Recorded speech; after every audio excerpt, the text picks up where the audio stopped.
Catherine Bigelow's sharp direction and Keanu Reeves and Patrick Swayze's tangible on-screen chemistry made Point Break one of the action genre's most beloved cult classics.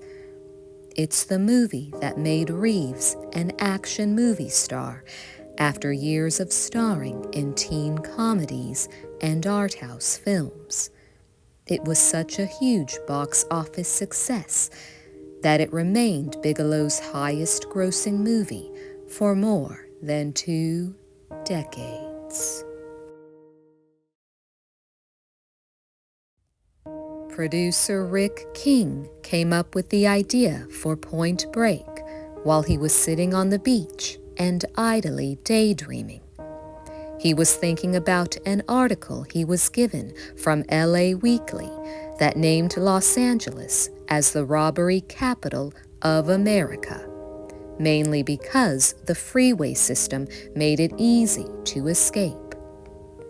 And then I was sitting on a beach in Malibu learning how to surf, and I'd just gotten out of the water, and I thought, surfers who rob banks, and an FBI agent that's a good athlete that goes undercover among those surfers. It just made a lot of sense, and everything just flowed from that. Although they're not credited, most of the final script was written by director Catherine Bigelow and executive producer James Cameron, who were married at the time. James Cameron once told Premiere Magazine that Catherine Bigelow had to fight for Reeves to be cast as Johnny Utah. Catherine Bigelow went to the mat for Keanu Reeves. We had this meeting where the Fox executives were going, Keanu Reeves in an action film? Based on what? Bill and Ted? They were being so insulting, but she insisted he could be an action star. This was long before Speed or The Matrix. I didn't see it either, frankly. I supported her in the meeting, but when we walked out, I was going, based on what? But she worked on his wardrobe. She showed him how to walk. She made him work out. She was his Olympic coach. He should send her a bottle of champagne every year to thank her. When Keanu Reeves was first cast in Point Break, it wasn't called Point Break. It was called Johnny Utah after his character, but the studio worried that this didn't indicate that the movie was about surfing. So, the producers came up with Riders on the Storm after the classic Doors song, as the 60s flower power era had made a huge resurgence in the late 80s and early 90s. But since the lyrics had no bearing on the plot, the studio vetoed that too. Eventually, Point Break was chosen halfway through shooting because of its connection to surfing.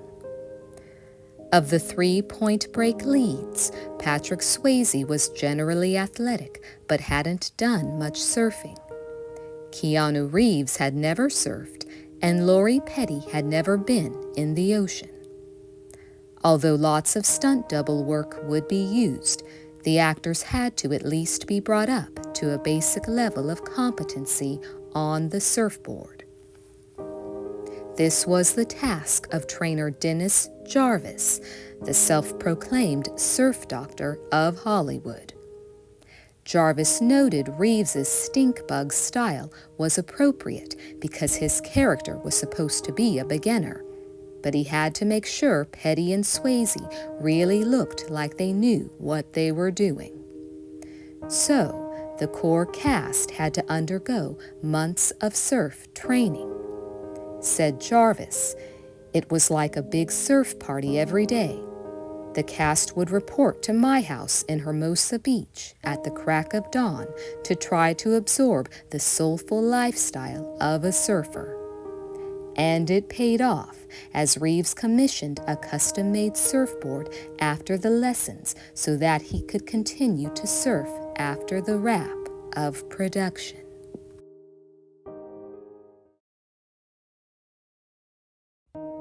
Patrick Swayze was known for being a very physical actor who preferred to do his own stunts.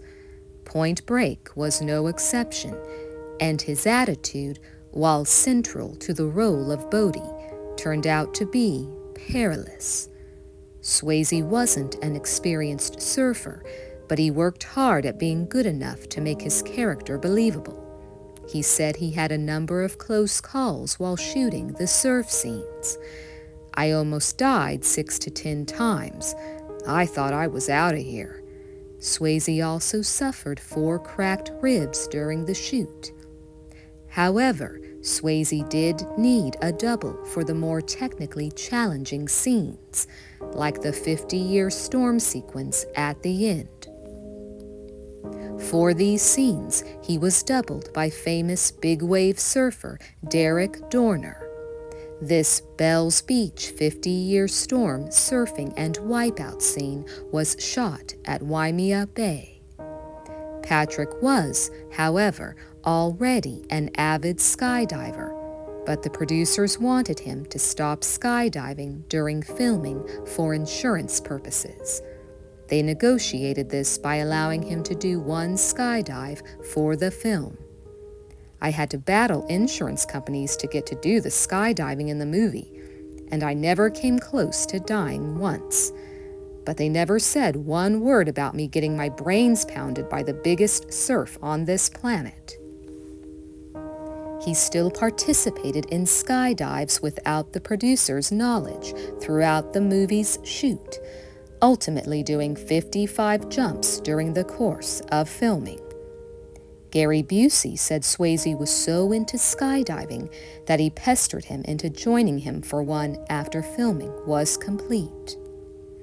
When talking about his co-star following Swayze's death, Keanu Reeves said, "I think he had over 30 jumps during the course of filming, and so the production served him with a cease and desist, which he listened to until they got to Hawaii." Point Break and the Red Hot Chili Peppers belong to the same SoCal cultural moment. The band's mega-hit album, Blood Sugar Sex Magic, was released just 2 months after Point Break hit theaters. So it's appropriate that Chili Peppers frontman Anthony Kiedis got a cameo as a member of the pack of surfers Johnny Utah mistakenly thinks are the ex-presidents. Kiedis, however, apparently slacked off on attending the weekend fight training that stunt coordinator Glenn Wilder held to prep actors for the movie. Wilder had warned them, "If you don't come and practice, I can't use you," but Kiedis was apparently too busy. Consequently, Wilder choreographed the movie's first fight scene so that Kiedis' character gets laid out with 1 punch by Bodhi. He didn't like that at all, Wilder recalled.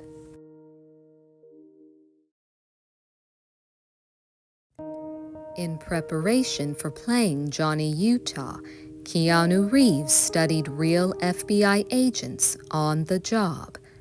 He also trained with quarterback coaches at UCLA before shooting the football scene, since Utah was supposed to have had a shot at an NFL career. This character detail actually mirrors Reeves's real life. While Utah's budding football career was shut down by a knee injury, Reeves's budding hockey career was shut down by his own knee injury. Of working with Reeves, Gary Busey had this to say: "The standout memory I have from working with Keanu Reeves on Point Break is 21 years old, rode a cheap motorcycle to work every day, and he was there to learn and grab. He was like a sponge, taking information from all the other players, the director, the crew, everyone. Very active, very conscious, and very vulnerable. He was like my little brother, and I had my invisible arm around him whenever he needed me. And that's pretty much constantly. No, I'm kidding."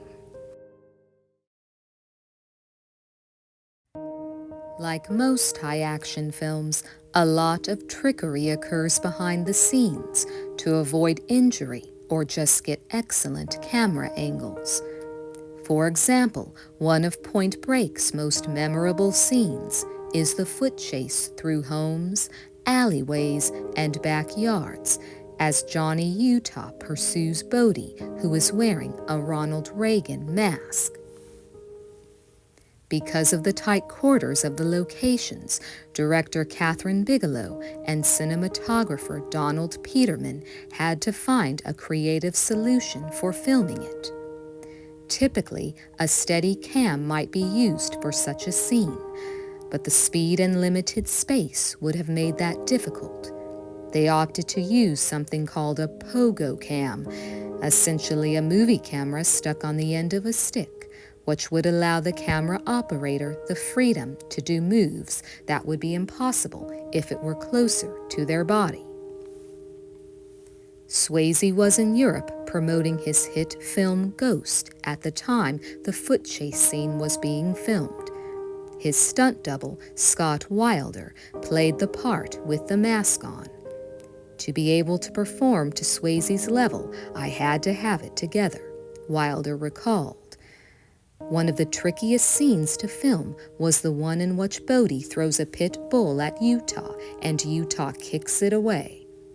After being rigorously prepared for the action, the real dog was gently tossed at Keanu Reeves by a trainer from just over a foot away.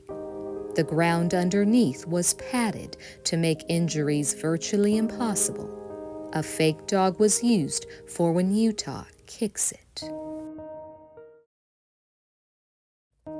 Unlike most of the movie, the Point Break ending isn't all that action-packed, and it was originally going to be even more toned down than the finished product.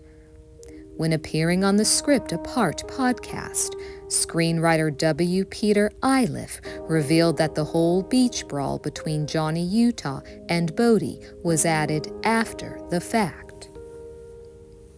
They shot the ending, and Larry Gordon, it was his first film at his new company, Largo, and said, "I need a fight." And we're like, "Well, it's this thing with honor. Why are they going to fight?"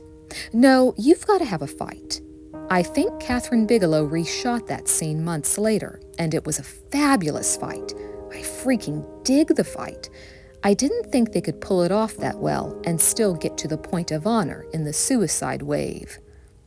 Before Point Break hit theaters, 20th Century Fox planned to release a sequel in the summer of 1993. A script was written and the movie went into pre-production. However, after the movie's very respectful but not quite big enough $90 million box office gross, the studio decided to scrap the sequel. So, tell me, viewers, is this one of your all-time favorite summer flicks? Do you think Riders on the Storm would have been an even more awesome title for this eternally cool film? Please sound off in the comments. Thanks for watching, and good night.